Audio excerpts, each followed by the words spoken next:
Zombie फिल्में पिछले कुछ वर्षों में एक वास्तविक परिवर्तन से गुजरी हैं। लेकिन ज़ॉम्बी की अवधारणा में इतना बदलाव नहीं आया है। रोमेरो ने कहा कि लाश लोगों की प्रतिक्रिया को बदलने का प्रतिनिधित्व करती है कि कैसे एक मानव प्रकृति के नियम के उलट होने का विरोध करता है। सभी चीज़ें मृत्यु की ओर बढ़ती हैं। तो आपका अमर भय या सर्वनाश किंग जो भी हो, यहाँ अभी नेटफ्लिक्स पर स्ट्रीम करने के लिए सबसे अच्छी ज़ोंबी फिल्में हैं। नंबर 1, जिंदा।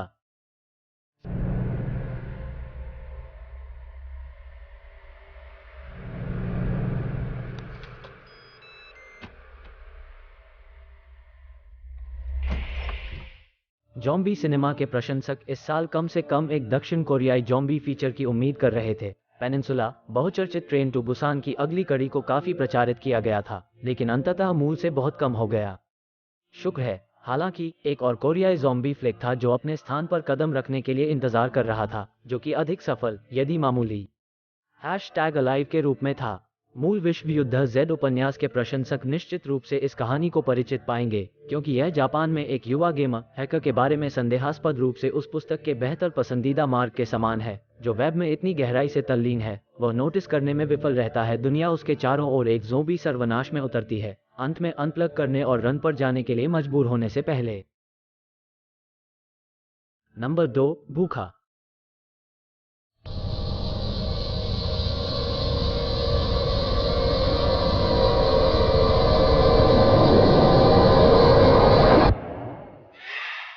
टोरंटो इंटरनेशनल फिल्म फेस्टिवल में बेस्ट कैनेडियन फिल्म अवार्ड से परे, जैनर गीक्स ने रेवेनस का बहुत अधिक ध्यान नहीं दिया। शायद एक इंडी जॉम्बी ड्रामा सब जैनर का नतीजा है जो लगता है कि फिल्मों के माध्यम से अपना कोर्स चला रहा है।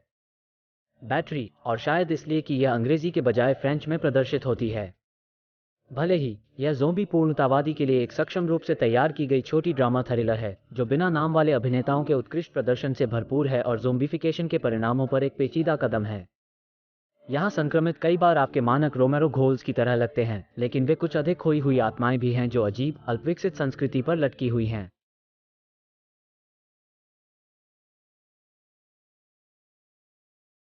Number 3, cargo.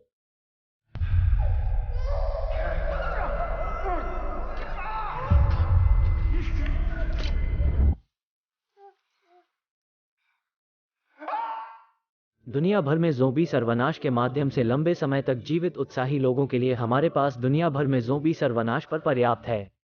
उनमें से कुछ प्रेरित हैं, कुछ और देखने योग्य हैं, हालांकि काम करने वाले हैं, और अधिकांश डक हैं, चाहे टीवी या फिल्म के रूप में। कार्गो, योलांडा रामके और बेन हाउलिंग के बीच एक सहयोगी निर्देशन प्रयास, प्रेरित और कर्मचारी के बीच कहीं गिरता है, जिसका कहना है कि यह नेटफ्लिक्स पर तलाश करने लायक है यदि आपको हिलते डुलते चलने वाली लाशों के खतरे को देखने की एक शक्तिशाली आवश्यकता है। एक परिवार ऑस्ट्रेलिया के आउटबैक में अलग थलग रहते हुए जीवित रहने की कोशिश कर रहा है। मार्टिन फ्रीमैन एंडी अपनी पत्नी के सूसी पोटर के जिद्दी पति और अपनी बेटी रोजी के लिए प्यार करने वाले पिता की भूमिका निभाते हैं। वो एक हाउसबोट को सुरक्षित तटों पर ले जा रहा है, या यही आशा है। नंबर 4, ज़ोंबी द्वीप पर स्कूबी डू।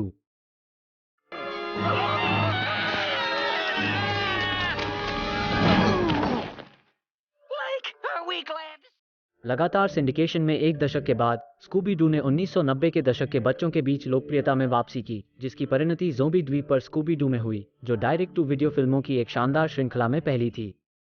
हालांकि मूल एनिमेटेड टीवी श्रृंखला की समानताएं समाप्त होने के बारे में यही है, क्योंकि ज़ोंबी द्वीप पूरी तरह से अप्रत्याशित कुछ का प्रतिनिधित्व करता है। स्कूबी डू के माध्यम से डरावनी सिनेमा पर एक वैध लेना। बेईमान भूमि डेवलपर्स और खजाना शिकारी के दशकों के बाद वास्तविक अलौकिक प्राणियों को स्कूबी डू कहानी में डालने का विचार एक शानदार था, और ज़ोंबी द्वीप निस्संदेह सर्वश्रेष्ठ एनिमेशन द्वारा पूरक है जिसे श्रृंखला ने कभी देखा था, के सौजन्य से जापानी स्टूडियो मूक एनिमेशन। इसने प्रशंसकों को कुछ ऐसा दिया जो वे कभी नहीं जानते थे कि उन्हें ज़रूरत है, काल्पनिक रूप से वायुमंडलीय Gothic horror vibes.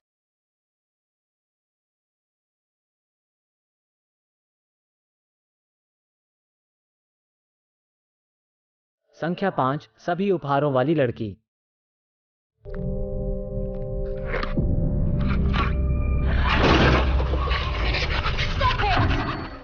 MR carry का उपन्यास the girl with all the gifts अपने ज़ोंबी या भूखे, जैसा कि उन्हें यहाँ कहा जाता है, ट्रैपिंग के साथ खेलता है, अपने मांस खाने के आधार को प्रकट करने से पहले दर्जनों पृष्ठों के लिए पाठकों को आकर्षित करता है। फरवरी में यूएस में अपनी शुरुआत करने से पहले यूके में पिछले साल रिलीज हुई फिल्म का रूपांतरण तुरंत ही अपने दांत खोल देता है। यदि दर्शक ज़ोंबी प्रसाद पर नहीं जले हैं, और उन्हें नहीं होना चाहिए, तो 2016 के कोरियाई हिट ट्रेन टू बुसान जैसे हालिया स्टैंड आउट के साथ यह साबित होता है कि शैली में बहुत जीवन बचा है। वे पाएंगे कि द गर्ल विद सैन्य और वैज्ञानिक समुदाय में नैतिक रेखाओं को पार करने के इच्छुक लोगों की तुलना में सभी उपहार शुरुआती भारी प्रकोप से कम चिंतित हैं। Number 6, the evil dead. Another peep. Time to go to sleep.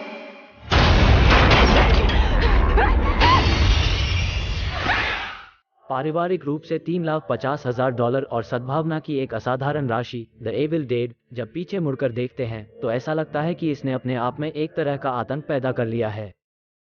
Sam Raimi की पहली फिल्म, बेशक, इससे कहीं अधिक के लिए उल्लेखनीय है, जैसे कि जोएल कोएन द्वारा इसे कैसे संपादित किया गया था, या कैसे स्टीफन किंग की तीव्र रुचि ने एक प्रमुख स्टूडियो का ध्यान आकर्षित किया, जिससे राइमी और करीबी दोस्त ब्रूस कैम्पबेल को स्लैशर्स, स्लैपस्टिक, कैंप, पल्प और फैंटेसी के बारे में सब कुछ डालने का मौका मिला, जो कि एविल डेड 2, एक तरह का सीक्वल, रिबूट हाइब्रिड था। लेकिन द एविल डेड के टेनर का असली गेज शायद इस तथ्य से सबसे अच्छा है कि इसका 2013 का रीमेक गोर शिकारी के लिए एक बीमार दावत था। Number 7, ज़ोंबीलैंड। Could have guessed that something would be zombie killing. What do you think? Zombie killer? Ruben Fletcher की ज़ोंबीलैंड पिछले एक दशक में रिलीज होने वाली सबसे प्रिय हॉरर कॉमेडी में से एक है।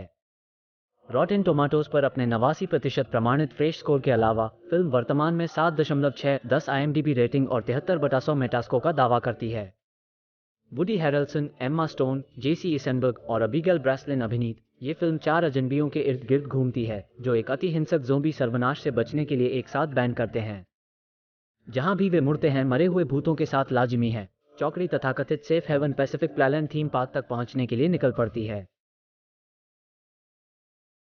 देखने के लिए धन्यवाद। मुझे आशा है कि आपको वीडियो पसंद आएगा। इस तरह के और अधिक अद्भुत वीडियो के लिए उस बटन को हिट करें और ब्लैक स्लेट स्टूडियो की सदस्यता लें। इसके अलावा अपनी पसंदीदा ज़ोंबी फिल्म पर टिप्पणी करें।